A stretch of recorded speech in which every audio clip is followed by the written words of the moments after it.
Hello, ladies and gentlemen, and welcome to the War Room. Here we are to talk about an exciting new 3-year-old colt that we have just bought into with Price Kent Racing by the name of Space Rider. He's on a path to the Australian Guineas, the Group 1 1600 metre event at Flemington as the Autumn Carnival Grand Final target. Spence is here with myself to digest his career runs to date, highlight why this guy is actually quite a special buy. Yeah, absolutely. We're going to go through 4 of his runs today, the first being his debut run at Eagle Farm. This is back on the 28th of December, 1200 metre 2-year-old handicap as we play the debut run here. Now, I say debut run twice because you've got to see how mature he looks as a young 2-year-old colt having his first start here. And there's a few horses I want to compare throughout the run. You can see he jumps well, finds the front after a little bit of mustering and then just relaxes really nicely. His head is in a perfect position. He's doing absolutely nothing wrong. And if you have a look at the horse behind him in Lockyer, and we'll zoom in on those 2 horses, you can see Lockyer is really over racing. But as we head towards the corner here, you can see he runs really, really good splits. The last 600 split in this race was 33.92, which was the second quickest for the race behind the horse that runs second.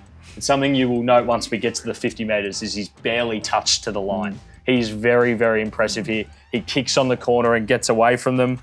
He's run the quickest last 800 of this race as well.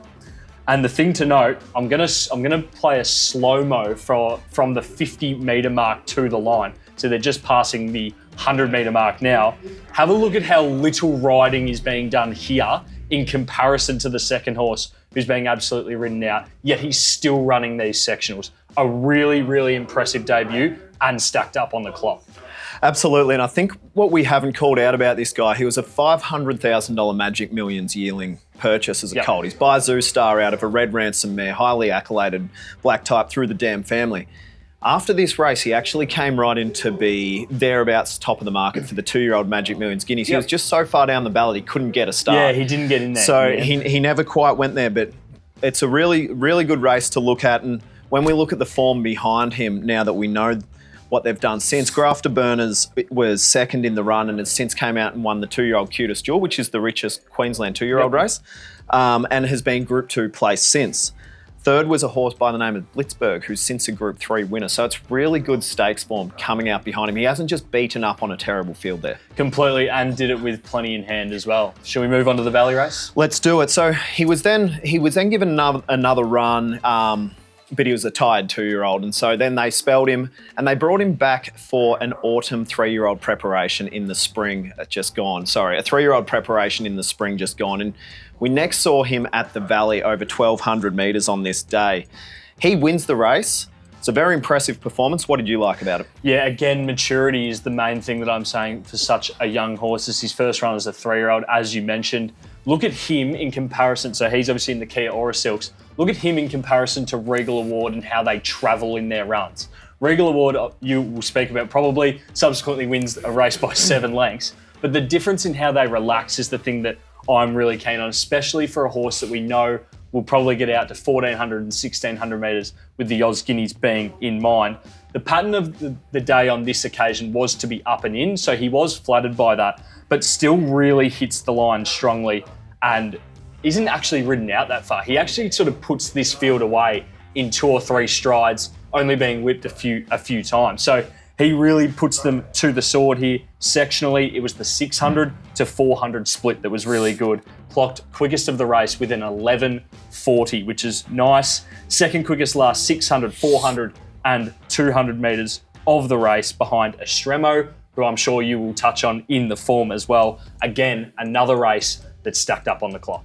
Definitely. And I think what I love about this run, I appreciate what you've said about needing to be up and in, but there's some really talented horses that are up and in, and he's still been able to stretch out and do it. If you just look at the form behind him, you've got in second place here, Wise In-Law, who has since been stakes placed in that Spring Carnival preparation. Third, as you mentioned, Estremo, who is the one flying down the outside, was a Group 3 winner in the Caulfield Guineas Prelude, which we'll soon talk about, and it was also stakes placed at another start this prep. Fourth, Aleppo Pine in the Godolphin Silks, who was a winner in Metro Wednesday grade at its following start, and is also stakes placed as a 2-year-old. Fifth is Regal Award. At his next start, he was a winner at Sandown by over 2 lengths. At his start after that, he was a winner at Caulfield by over 7 lengths.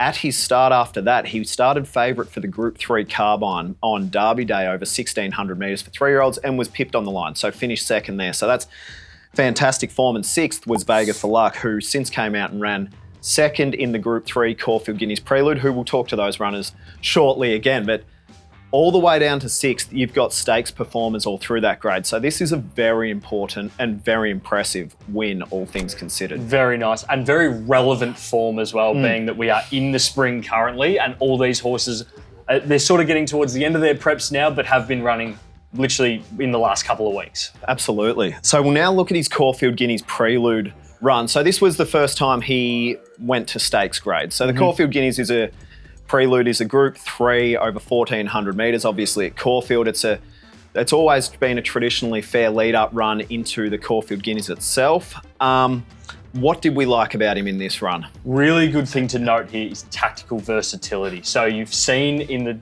the past 2 races that we've reviewed that he went forward. Here he gets ridden cold. Same thing happens again with this maturity. He relaxes really well. He's at the back of the field there, but he's just travelling really nicely behind his stablemate in Planet Red. This, in my opinion, is my favourite run of his career to date. And that's because of the way that this race was set up, and it was against horses that were backmarkers. They went 14.4 lengths slower than Group 3 class to the 600, meaning that the race was absolutely set up for those on speed. Pretty much you and I could have ran faster than these horses, literally. Right, Spence? And he's settling at the back of the field, but his closing splits are seriously good. Just alone, he's run the quickest last 1,000, 800, 600, 400, and 200 of the entire race, and quickest last 400 and 200 of the entire meeting. He rounds the bend here, and you can see how quickly he is finishing off through the line. His 200 to finish figure, which he just passes the 200 there, is 4.2 lengths faster than Group 3 class, and that closing split in itself is 1.5 lengths better than anything else that runs in this field. A seriously good number to finish the day, especially given that this is on Rupert Clarke Day, also run over 1,400 metres. So a very, very clear comparison, and he runs the quickest last 400 and 200 of the meeting. I love what you said about this is your favourite run of his to date, because this was the race when we were looking at whether we buy him or not that we were just gobsmacked by. You've summed it up so well, and it's so impressive. And you have a look, he's a slow away from the gates. You talk about tactical versatility, but he's kind of missed the start by ever so far, and he's also drawn a wide gate, so they've opted to go back to the field. We talked about his Moonee Valley run just before, where he finished ahead of Estremo and Vega for Luck. They crossed the line in first and second in this race. So I would think, all things being equal, with a kinder draw or a cleaner jump, he's probably a Group 3 winner based on recent form. And the way he ran those splits home tells me that he's every bit a 1,400 metre horse as he is a 1,200 metre horse as well. Then what you'll also see, he finished fourth, and the horse in third was a horse by the name of Planet Red, who Price Kent also trained, who then came out at his next start and ran in the Group 1 Caulfield Guineas and finished second. He finished ahead of horse like Observer, who then won a Woden, Derby. Observer then won the Derby and whatever else. So the form around him continues to stack up in the spring. Yeah, and I think it's worth noting that he did that. Space Rider did run in the Caulfield Guineas as well, and it just sort of didn't really set up that well for him. It was run really fast. It was a truly run mile race compared to this race, as I mentioned, that was 14 lengths slower to the 600. So he's gone from slow to incredibly fast, and that probably just caught him unstuck towards the end of his preparation in the spring. I have no doubt that I think he will get over 1,600 metres in time, and obviously that Oz Guineas that you mentioned is the target. I think he just needs a more truly run race in the lead up in order for him to get that 1,600 metres. Yeah, fair call as well. And I think when you look at, say, a prep like Apocalyptic had, she had one start as a 2-year-old, was then put out for a similar amount of time to then come back as a 3-year-old. By the time she was fourth up, she was a little bit off. So he has still ran home just as well, if not better, than Woderton in this Caulfield Guineas, who started as the favourite.